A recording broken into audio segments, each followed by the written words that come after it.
Tonight, the province gives the city of Saskatoon $3 million to open year-round drop-in shelters.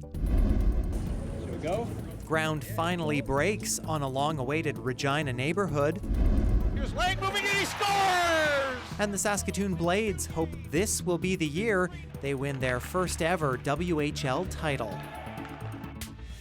This is CBC Saskatchewan News.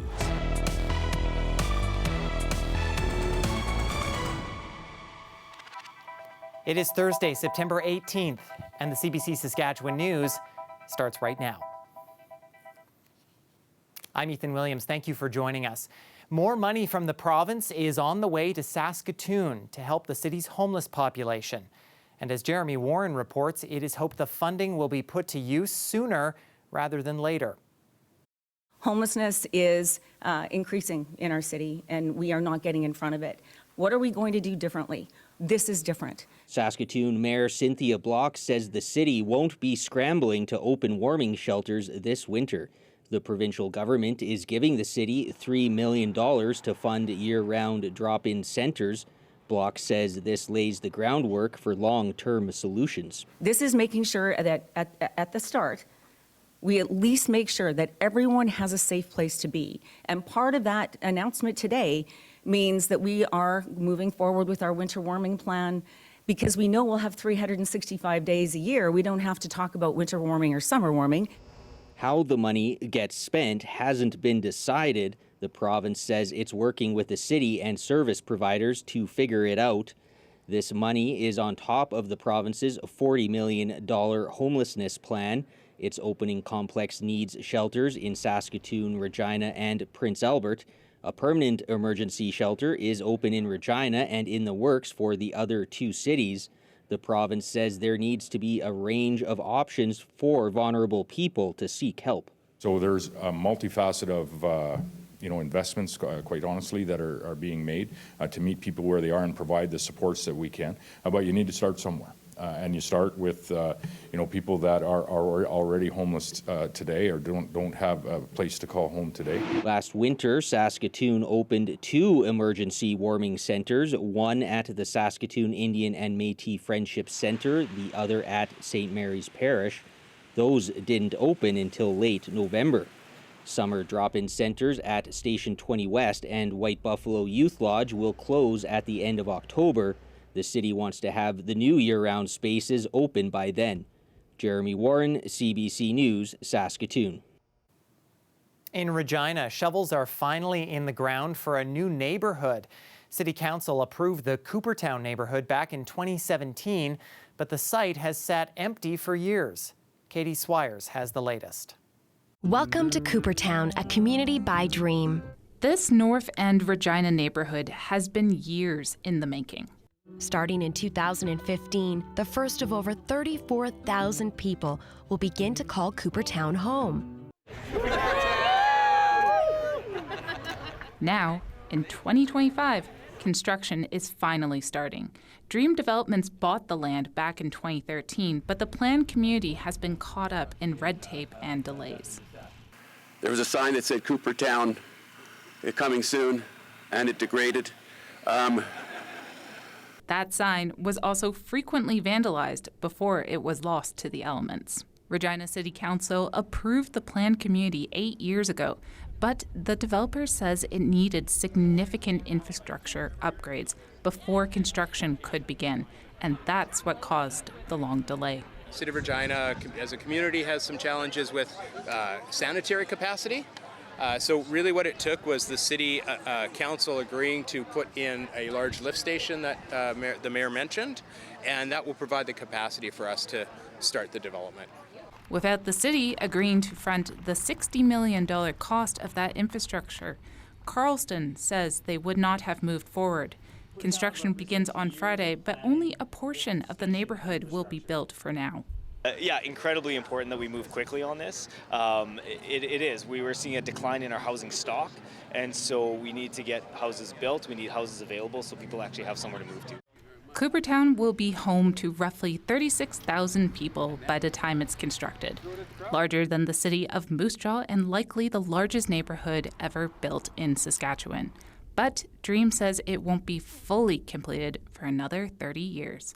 Katie Swires, CBC News, Regina. Mexico has rolled out the red carpet for Prime Minister Mark Carney, holding a welcoming ceremony for the Prime Minister to kick off his two-day visit to the country.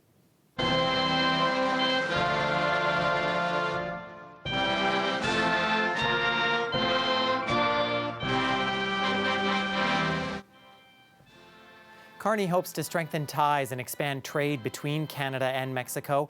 Both countries are preparing for the review of the North American Free Trade Deal, which begins next year. Carney and President Claudia Sheinbaum will be comparing notes on how each leader deals with Donald Trump. They'll be walking a fine line while they talk trade with each other, hoping not to draw the ire of the U.S. president. Meanwhile, the U.S. ambassador to Canada says disappointed Canadians aren't passionate about the U.S.-Canada relationship. He also alluded to the elbows up phrase that became a rallying cry after President Donald Trump began his trade war against Canada and talked about annexing the country. I'm disappointed that I came to Canada, a Canada that it is very, very difficult to find Canadians who are passionate about the American-Canadian relationship. Okay, you ran a campaign where, it was anti-American, elbows up, Me Too. It was an anti-American campaign. That has continued. That's disappointing. We've created a lot of prosperity and wealth, high quality, high paying jobs by working together on both sides of the border. Like I said, I'm passionate for it. The business community is passionate for it, but they're not very public about it. And this all comes as Donald Trump has wrapped up his historic two-day state visit to the UK. Day two revolved around politics. Trump spoke to the media about some thorny issues, including the war in Gaza.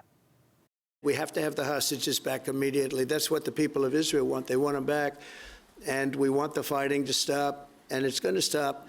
But a lot of bad things. Hamas said that they're going to put the hostages up as bait. They're going to put the hostages in front of any attack, and that's pretty brutal. When asked about Russia's war in Ukraine, Trump doubled down on his threats to sanction Moscow, but also blamed the EU for their use of oil from Russia. Well, if pumpkins are a part of your fall tradition, you might have to adjust your expectations this year. Weather conditions for the orange squash have been less than ideal in much of the country. That means fewer pumpkins with an inconsistent appearance. And as Sarah Levitt explains, some farmers, including those in Saskatchewan, worry they could see more and more harvests like this in the years ahead. Sylvain Etier says only one pumpkin grew on this vine, and many of his plants are drying and rotting, something he's seeing all across his field. Il y a 30 à 40% moins de citrouilles dans le champ. Etier says his pumpkin yield this year is 30 to 40% less than normal. Heavy rain in early July, followed by almost no rain for a month and a half, made for unhealthy fruit. It's a problem many pumpkin farmers are facing, particularly in eastern Canada. According to the Canadian Drought Monitor, around 70% of the country's farmland has been abnormally dry this summer. On Prince Edward Island, Mackenzie Produce is really feeling it this year. This is probably 33 years since I've been on this operation, and there's only been 1 or 2 years that by records show a struggle such as this. With Thanksgiving and Halloween around the corner, it's peak pumpkin time. Anytime you don't have the yield that you were planning on, again, it's going to be on your bottom line. Our input costs were all still the same, so seed prices weren't reduced. And here is just a really immature pumpkin. At Black Fox Farm and Distillery in Saskatoon, the weather also didn't cooperate, but in this case there was too much rain and cool temperatures. So this year their highlight event, the Pumpkin Festival, had to be canceled. We had games for the kids and wagon rides and pumpkin soup and pumpkin donuts and pumpkin pie, but we can't really run it if we don't have the pumpkins. Farmers, always at the mercy of the weather, worry the more frequent unpredictability will lead to tough years ahead, with Canadians turning away from local crop and instead to imported pumpkins to satisfy their jack-o'-lantern needs. Sarah Levitt, CBC News, Montreal. Well, it turns out over 1 million liters of wastewater did not enter Wascana Creek after all. That is the word from the city of Regina, at least. The city told us earlier in the week the wastewater release happened because of the heavy rainfall last weekend, Regina getting over 100 millimeters in some places. And while that did trigger some warning alarms in the wastewater system, it maintained sufficient capacity. The city says an analysis since then confirms that all wastewater was contained, and it doesn't look like we'll be seeing any heavy rain in our forecast. Riley Lachuk has the details on what should be also a very warm forecast as well for us after the break. Stay with us.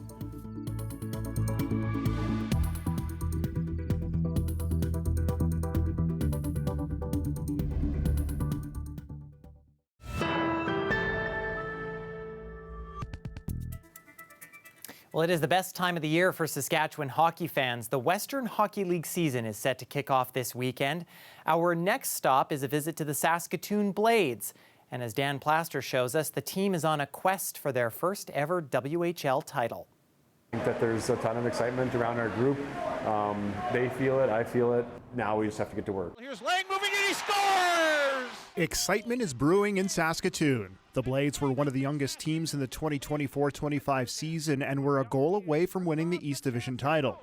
A quick exit from the playoffs ended their great season, leaving some hard lessons. You know, it came down to the wire. Every game mattered. It kind of felt like playoff hockey for the last 2-3 weeks there. You know, I think our group learned a lot on how to play in tight situations, you know, play as a team. And, you know, the playoffs is not how we wanted to end, but, you know, we had a long summer to prepare for this year. Now turnover, here's Williams in, backhand shot, scores! Now 17 years old, Cooper Williams is eligible for the 2026 NHL draft. Being second on the Blades in scoring last season, he's hungry for more goals and teamwork. It's really easy, kind of. No one here cares about individual stats or anything. It's all about the team winning, so that's why our group's so tight. On the right, gets it to Lang, Lang scores! And Williams will have help from Hunter Lang. The 19-year-old was a fourth-round draft pick in 2024 by the Calgary Flames. He came to the Blades last season in a trade with the Prince George Cougars, so Lang is looking forward to a full season with Saskatoon. We're excited for this year, and we got a tight group. You know, we feel like a good team, and you know, we got a lot of young guys and a lot of new guys coming in, and a lot of young guys pushing for spots, and yeah, no, we're ready to get going. The past 7 seasons have been some of the best hockey Blades fans have ever seen, making the playoffs each year, never suffering the dreaded rebuild. It's a culture that took years of dedication. Now the team's sights are set on their first ever WHL title. We kind of all have the same goal here. We want to bring a championship to Saskatoon. We've never won it here before, so kind of we feel we have a special group here that can bring a championship here. The Blades open the season September 19th against their biggest rival, the Prince Albert Raiders. Dan Plaster, CBC News, Saskatoon.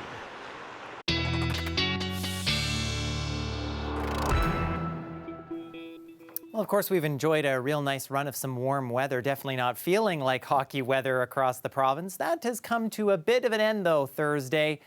Is this cooler weather going to stick around? Well, Riley Lachuk has the answers for us in his forecast. Hi, Riley.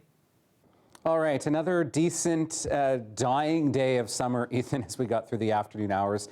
For much of the province, maybe you, like me, feeling a bit confused on where we are season-wise, because it certainly doesn't feel like we're heading into fall. So let's just take a gander here on whether we should be thinking the pumpkin spice or the iced as we get into the day on Friday. I'm officially calling it hint of fall. Yes, I mean, still feeling pretty decent temperature-wise, above seasonal for this time of the year as we get into the day on Friday. But I say the hint of fall just because the leaves are changing color. We're seeing the leaves falling. So that's where we get that hint as we get into Friday. Mix of sun and clouds south to north as we get through the day. Temperatures above seasonal by a good 5 degrees in some cases for this time of the year, even through parts of northern Saskatchewan, looking at 19 degrees in Lorange into Friday, for example. This afternoon, temperatures around 19, 20 for much of south and central parts of the province, 23 in Swift Current, Lorange, 16 through the afternoon. So again, another day, I sound like a broken record, where we are above seasonal for this time of the year. I'm keeping an eye on an area of low pressure over the Dakotas right now. That has sent up some extra cloud cover into parts of southeastern, even parts of central Saskatchewan throughout the day today. Not a lot of moisture into some of this cloud cover, but maybe the odd sprinkle as we get through the overnight hours into Friday morning to be aware of. A little bit of extra cloud cover kicks up and pushes a little bit further westward as we get into Friday. We get under the influence of another frontal boundary that pushes across rather weak in nature as we get through the day. So looking at skies perhaps a bit cloudier as we get through the morning at least, and then we get into some clearing once again as high pressure to the north skirts across northern Saskatchewan and helps to clear us out as we get Friday into Saturday, a bit brighter in the weekend and a bit drier as we head through Saturday, Sunday, and temperatures surging once again as we head into the beginning of next week. Again, out of some of this extra moisture, some extra cloud cover kicking around, the potential for some patchy fog overnight into the early morning hours. So this stops us at 6 o'clock in the morning on Friday, and you can see where the forecast modeling is suggesting the best likelihood for some of that fog development, down to about 4-kilometer visibility first thing in the morning for Regina, for example. So fairly patchy in nature through the overnight hours, and that burns off as we get into a bit of sunshine into the daytime hours. 10 degrees overnight for Regina, looking at 8s and 9s across much of the south. Saskatoon 11 through the overnight hours. And into the morning, into the afternoon, Ethan, for your Friday, looking at a mix of sun and clouds. Sunnier more so into the afternoon hours, so a bit more of a cloudier start. 21 in Saskatoon tomorrow, and looking at temperatures above seasonal. Okay, thanks, Riley. Well, the suspension of Jimmy Kimmel's late-night show has sparked a firestorm of reaction. ABC pulled the plug indefinitely after the American host's comments related to the Charlie Kirk killing. Many Republicans, including Donald Trump, have cheered the decision, but Democrats are calling it a dangerous threat to free speech.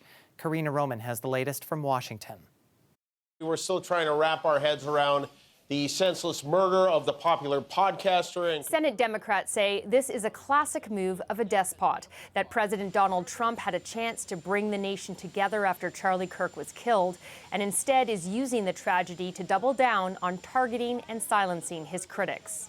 Essentially saying that any media actor that doesn't say what Trump wants them to say about Charlie Kirk or Trump's policies is going to be silenced. That's censorship. Even though freedom of speech is the very first amendment in the American Constitution, Democrats are going to introduce a free speech bill to specifically outline a court defense for people the government goes after. Because critics warn the First Amendment itself isn't just threatened, it's dead. There was an order from the state about what people must say. Jimmy Kimmel did not say that, and his corporation was threatened with consequences by a government official. This is not cancel culture, because it's not culture. It's state repression. It's an order from the government. Here's the script you must read. If you do not read it, you will be taken off the air. It might have been more of an implied order than a direct one, but the chilling effect is the same. That said, President Trump had a similar defense to when he reacted to the canceling of Stephen Colbert's show by CBS. Jimmy Kimmel is not a talented person. He had very bad ratings, and they should have fired him a long time ago. So, you can call that free speech or not. He was fired for lack of talent. The Trump administration and its allies argue the killing of Charlie Kirk was an attack on free speech because some people didn't like what Kirk had to say. But it seems getting Kimmel yanked off the air is okay because he said things they didn't like Federal Communications Commission Chairman Brendan Carr, a Trump appointee and ally. It was appearing to directly mislead the American public about a significant fact of probably one of the most significant political events we've had in a long time. The FCC regulates and licenses broadcast TV in the U.S. Carr said local broadcasters don't want to be forced to air a show that is not in their community's interests, as if the local affiliates are not owned by corporations, two of which also happen to be looking to merge, which requires federal approval. Meanwhile, on his way back from the UK today, Trump mused that perhaps the networks that come out against him should lose their licenses. Karina Roman, CBC News, Washington. To the people of Newfoundland and Labrador, to the fans and supporters all across Canada, and to the curling community around the world, I wanted to announce that this will be my final year in competitive curling. Well, Canada's golden boy of the curling rink, Brad Gushue, has announced his retirement from the sport at the end of the season. Gushue says he wants to spend more time with his family. His final Brier takes place in his hometown of St. John's at the end of February. He's won more national men's championships than anyone else in the sport. Stay with us. We're back after the break.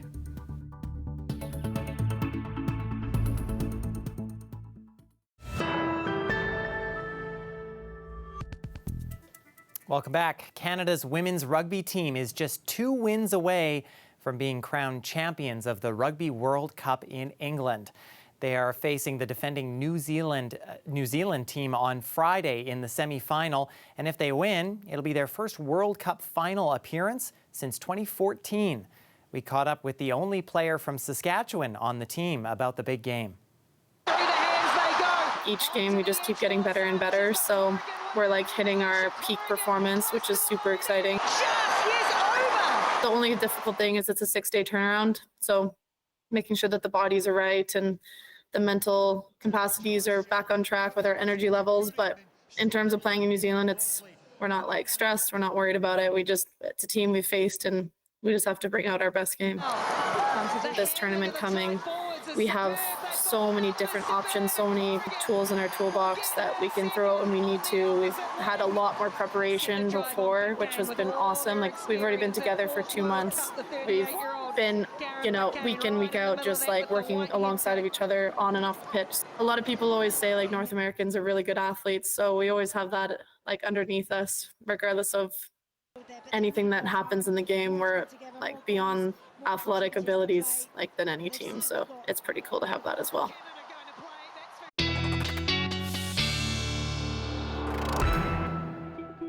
All right, let's have a look at your long-range forecast. I was teasing some warm temperatures again as we get toward the start of fall here, so let's have a look at just how warm we get. Maybe some patchy fog in the morning for Regina. By the time we get to the afternoon, more like a mix of sun and clouds, but I would expect a bit of a cloudier morning to start the day, at least tomorrow. Then look at some of these temperatures. Normal 17 for this time of the year, 28 through the afternoon on Sunday. Boy, we are really being spoiled to end summer. Starting fall on Monday afternoon, 21 degrees. Then we're back up into 26 and 27 degree territory toward the middle end of next week. In Saskatoon, much the same. Again, maybe a bit of extra cloud cover in the morning with some patchy fog mixed in, particularly if you're on Highway 16, Highway 1, for example, just to keep that in mind if you're out early in the morning tomorrow. Then we're back into a mix of sun and clouds, 22 degrees through the afternoon, up to 28 by Sunday. Starting fall Monday afternoon, Ethan, 22 degrees in Saskatoon. And yeah, we're still at 27 degree temperatures toward the middle of the week. Yeah, not exactly feeling like pumpkin spice weather. Thanks very much, Riley.